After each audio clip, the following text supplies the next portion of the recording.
デバイスの修理が必要ですか？無料診断を提供しています。ご自宅まで集荷、配達いたします。電話や移動は不要です。修理前にお見積もりをお送りし、承認いただいた場合のみ作業を進めます。簡単、透明、そしてプロフェッショナル。リンクは説明欄にあります。このセクションでは、バッテリー交換の手順を詳しく解説します。まず、必要な工具を揃えましょう。通常、ドライバー、トルクスドライバー、そしてクリーニング用のブラシが必要です。これらの工具は、バッテリーを安全に取り外すために不可欠です。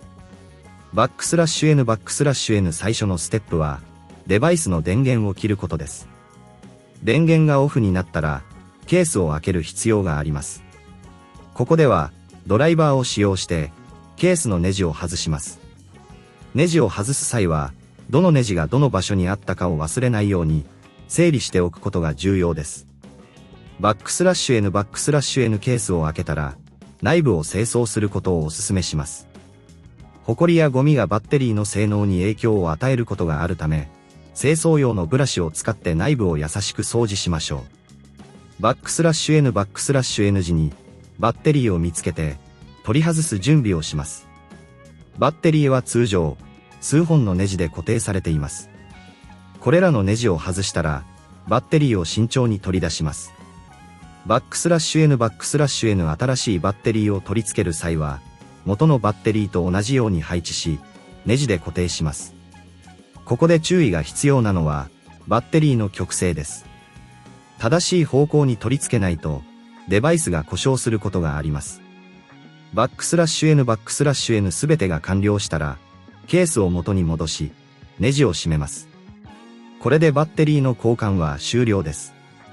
N もしこの作業が難しいと感じた場合は、私たちの提供する義務のない専門診断サービスを利用することをお勧めします。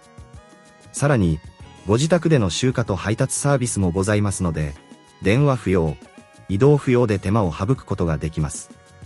N 最後に、修理前の見積もり提供も行っておりますので、安心してお任せください。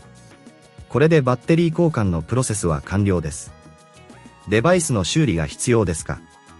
無料診断を提供しています。ご自宅まで集荷、配達いたします。電話や移動は不要です。修理前にお見積もりをお送りし、承認いただいた場合のみ作業を進めます。簡単、透明、そしてプロフェッショナル。リンクは説明欄にあります。